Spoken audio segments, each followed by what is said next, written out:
नमस्कार, मैं हूँ नितिन कुमार और आप देख रहे हैं भारत 24। सबसे पहले तो आप सभी जो दोस्त हैं, सभी लोगों को ये बोलना ज़रूर चाहेंगे कि आप लोगों का भरपूर प्यार हम लोगों को मिल रहा है और आप लोगों से ये भी गुज़ारिश है कि जो भी कार्यक्रम हमारा आ रहा है, उस पे लाइक, शेयर और कमेंट्स ज़रूर करें और हमारे चैनल को भी ज़रूर सब्सक्राइब करें। आज का जो एपिसोड हम लोग बना रहे हैं, जो तैयार कर रहे हैं, वो बहुजन एकता पर आधारित है। आपने देखा होगा कि चंद्रशेखर रावण ने राम निषाद कांग्रेस के उम्मीदवार हैं और गाजीपुर सदर से इनको उम्मीदवार बनाया गया है, जिसके तहत बहुजन एकता यहाँ पे देखने को मिली, जिसमें चंद्रशेखर रावण ने अपना समर्थन किया है। हमारे साथ सुनील जी हमारे साथ हैं, फोन लाइन पे मौजूद हैं। सुनील जी, बहुत बहुत स्वागत है आपका। जी धन्यवाद।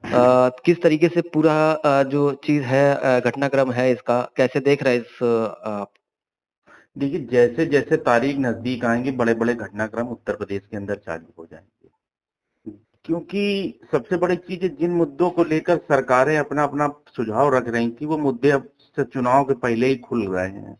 कि बहुजन की जो बात करते थे 85 और 15 की, वो कहीं जमीनी रूप में नहीं दिख रही है। जी जैसे कि अभी मैं बताऊं, लोटन राम निषाद जी जो थे, ये पहले समाजवादी पार्टी में थे। जी समाजवादी पार्टी में इन्होंने एक वक्तव्य ऐसा दे दिया जिसको लेकर समाजवादी पार्टी अपना किनारा काटने लगी जी और उनको पार्टी से निष्कासित कर दिया। कोई बहुत तो कहीं ना कहीं विचारधाराओं पर भी चुनाव होता है, तो उससे ये मानसिकता समझ में आ गई है कि 80-85 की बात जो कुल बोलता है पार्टियों के अंदर, उनका कहीं ना कहीं दरकिनार आज भी पार्टियों के अंदर दबी जुबान से सामंतवादी व्यवस्था लागू है। पार्टियां सोचती हैं कि अपना मैनिफेस्टो यदि कोई भी कार्यकर्ता या उसका होता, वो यदि कोई भी बहुजनों के हित की बात करता है तो उसको दरकिनार कर दिया जाता है। तो ये सोची समझी पार्टियों की एक तरीके की राजनीति चल रही है। लोटन राम निषाद की जैसे आपने जिक्र किया, मैं भी आप यहाँ पे एक चीज जोड़ना जरूर चाहूंगा, वो जिक्र भी मैं कर दे रहा हूँ यहाँ पर। उन्होंने सिर्फ एक चीज बोली थी, राम काल्पनिक है, जिसको लेकर अखिलेश यादव यानी समाजवादी पार्टी के राष्ट्रीय अध्यक्ष अखिलेश यादव ने उनको पार्टी से निष्कासित कर दिया, जरा सी चीज को लेकर। जबकि क्या आपको लगता है कि अखिलेश यादव बहुजन समाज के नेता बन सकते हैं या उस तरफ वो जा सकते हैं? देखिए, बातें तो करते बड़ी बड़ी, किया हो तो बता दे किसी का। कभी कभी क्या होता है कि अक्सर ये देखा गया, ये ट्वीट अक्सर उन लोगों को करते हैं जिनकी संख्या 15 है। जी 85 पे कभी इन्होंने, जैसे अभी कानपुर में हाल ही के दिनों में 2 घटनाएं 3 घटनाएं बहुत बड़ी हुई थी। एक गोरखपुर का कांड हुआ था, एक यादव लड़का मारा गया था, उसको गोली मार दी गई थी गोविंद नगर में। और एक घाटम, एक कबिल्हौर की एक बच्ची 3 मंजिले से गिर गई थी, वो कुशवाहा समाज की थी। तो अखिलेश यादव ने उनको सहताज के लिए 20 लाख रुपए दिया, उस यादव परिवार को 5 लाख रुपए दिया, और उस बच्ची के घर पर एक बार भी जाने का प्रयास नहीं किया, ना उसके लिए इन्होंने ट्वीट किया। तो कहीं ना कहीं इनकी मानसिकता एक संकुचित मानसिकता निकलकर सामने आ रही है। कहीं जी ना कहीं बहुजनों की बात तो ये करते हैं, सब कुछ करते हैं, लेकिन इनके अंदर के जो विचार है वो कहीं झलकते नहीं है। नहीं, वोट लेने के लिए बहुजन याद आ जाते हैं, लेकिन जहां टिकट की देने की बात आती है वहां पर ये किनारा काटते हैं। और रही बात चंद्रशेखर आजाद की, चंद्रशेखर आजाद ने इनसे मीटिंग भी हुई थी और उसके बाद इनके इनके बीच में, यानी अखिलेश यादव और चंद्रशेखर के बीच में कुछ ज्यादा बात बन भी नहीं पाई। अखिलेश यादव बहुजन समाज की जो एकता है उसको बरकरार नहीं कर पाए। तो आपको लगता है कि आने वाले दिनों में चंद्रशेखर खुद एक बड़े बहुजन के ब्रांड एम्बेसडर या बहुजन नेता बन के निकल के सामने आएंगे?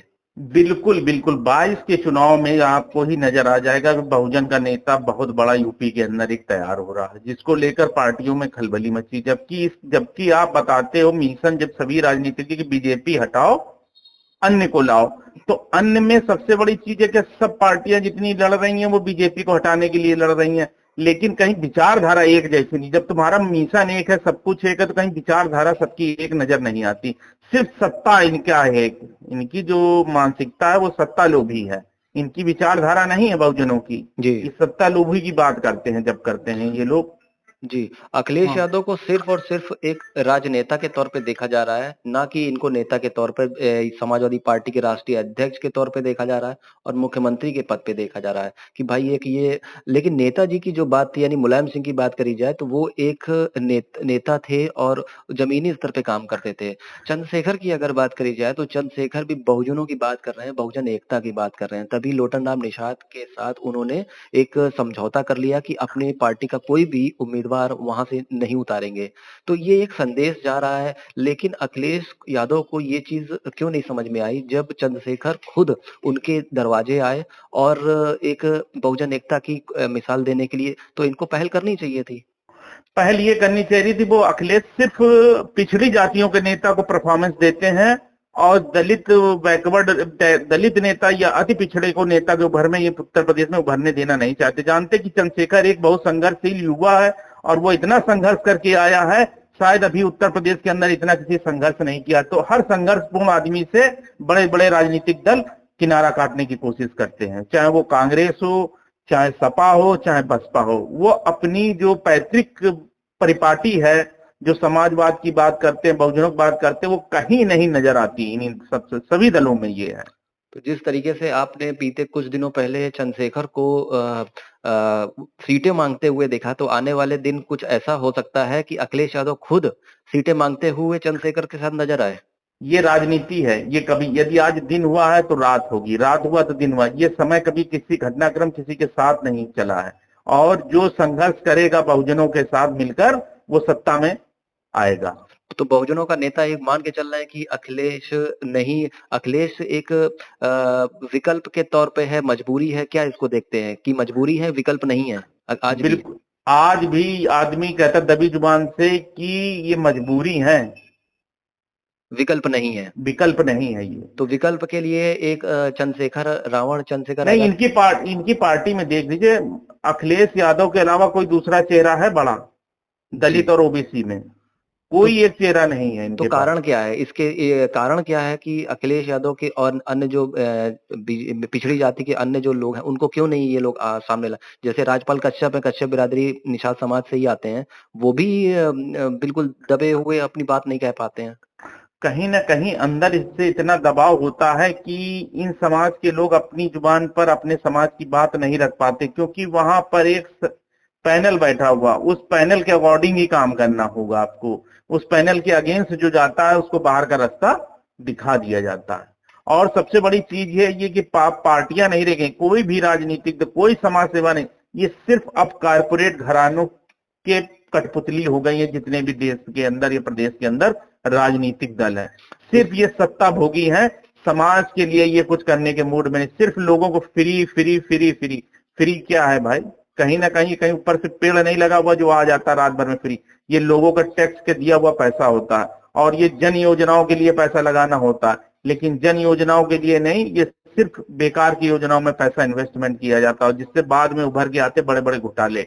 जबकि जी। शिक्षा, स्वास्थ्य, सामाजिक समरूपता, इनकी कोई बात ही नहीं करता है, ना संविधान की बात करता है। खाली मंचों पर बोल देते हैं और पीछे कुछ और होते हैं ये। तो क्या लग रहा है इस 2022 में कितना संघर्षशील रहने वाला है इस समय सभी अब पार्टियों की के लिए? सभी पार्टियों के लिए बहुत, क्योंकि वोटर जो है बहुत साइलेंट है और वो इतना बड़ा कारनामा करेगा कि शायद कभी किसी राजनीतिक दल ने सोचा नहीं होगा इस तरीके। क्योंकि वोटर भी बड़ा भ्रमित हो गया, कहाँ जाए कहाँ ना जाए। क्योंकि सबसे बड़ी चीज है कि जिस तरीके राजनीतिक दल पार्टियां अब उनके संवैधानिक अधिकारों का हनन कर रही हैं, तो लोग भी अब जागरूक हो चुके हैं और उसका माध्यम बन चुका है सोशल मीडिया। सोशल मीडिया पे आज हर चीज की जानकारी है, क्योंकि आदमी अब जागरूक हो गया, पढ़ गया और अपने अधिकार के हक की बात कर रहा है। लेकिन इन राजनीतिक दलों को नहीं समझ में आ रहा है कि हम क्या कर। सबसे बड़ी चीज है कि ये जो सामाजिक समरूपता की बात करते हैं उसका प्रतिनिधित्व करने वालों को ही नहीं ले रहे हैं। ये सबसे बड़ी जी। चीज तो पार्टियों के अंदर ये आ गई है जी। कि यदि जिसकी आबादी ज्यादा तो उसकी उतनी भागीदारी होनी चाहिए, वो ना करके जिसकी सबसे ज्यादा संख्या है उसी को पूरी भागीदारी दे रहे हैं ये।